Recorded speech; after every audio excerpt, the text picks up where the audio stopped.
Cable TV is dying, and that could create a massive investment opportunity. Versant, the owner of CNBC and Rotten Tomatoes, started trading just 1 month ago, and the stock is already down 30%. But the market is missing something very important. Versant is a spin-off stock. These types of stocks are often mispriced at first, but once the market understands the business, it can move very fast. First, what is a spin-off stock? A spin-off happens when a large company takes one of its divisions and turns it into a completely separate company that trades on the stock market by itself. This new independent company is called a spin-off. That's exactly what happened here. Versant was spun off from Comcast. Before the spin-off, Comcast was a very large and diversified company.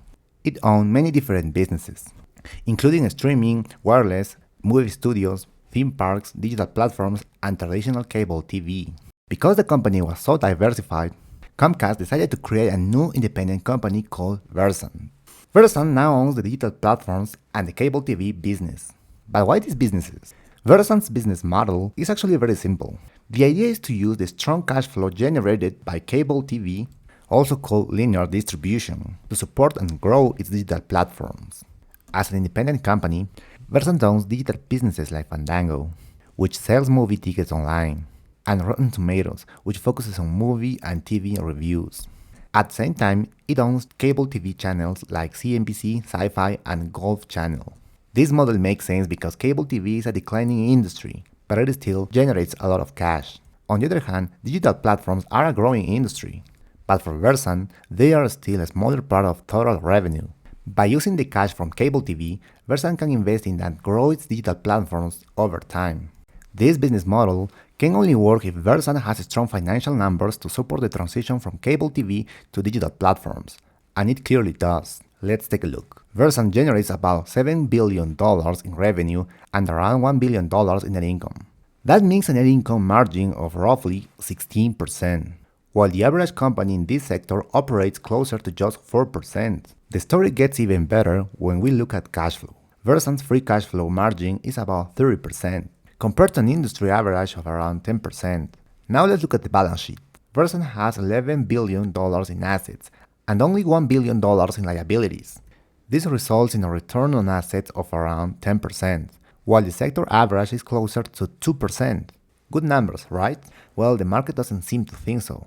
Right now, Versant is trading at around $33 per share, with a price-to-earnings ratio of about 4. Meanwhile, the average company in the sector trades closer to a PE ratio of 16.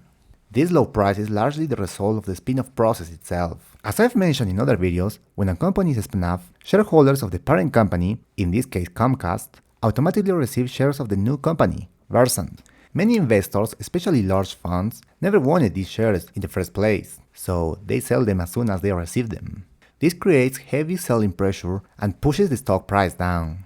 That's exactly what we're seeing with Versant. The stock started trading at around $47 in December 2025, and since then it has dropped to $33. That's a decline of 30% in just 1 month. This is the classic spin-off sell-off. The price falls for a few months for technical reasons, not because the business is weak. Later, once the forced selling ends and the market starts to focus on fundamentals, the stock can reprice towards its intrinsic value. So, how high could the stock go? Right now, Versant is trading at around $33 per share, with a price-to-earnings ratio of about 4. If Versant were valued in line with a similar-sized company in the sector, for example, Sirius Holdings, which trades at a PE ratio of 7, Versant's share price would be closer to $58. That would represent a potential return of 76%. This comparison is reasonable, especially considering that Sirius Holdings has weaker financial metrics than Versant. It has an assets-to-debt ratio of only 2 times, a net income margin of 11%, and a return on equity of 8%. As you can see, Versant appears clearly undervalued at current prices. However, we need to slow down for a moment. Even though Versant's financial performance is stronger than many of its peers, there are still real concerns about future revenue growth. Because of that, the stock may not reach full sector valuation. The main risk with Versant is that its business model may not work as planned. The company depends on its cable TV business to generate enough cash flow to fund the growth of its digital platforms. This is challenging because cable TV is a declining industry, while digital platforms face intense competition.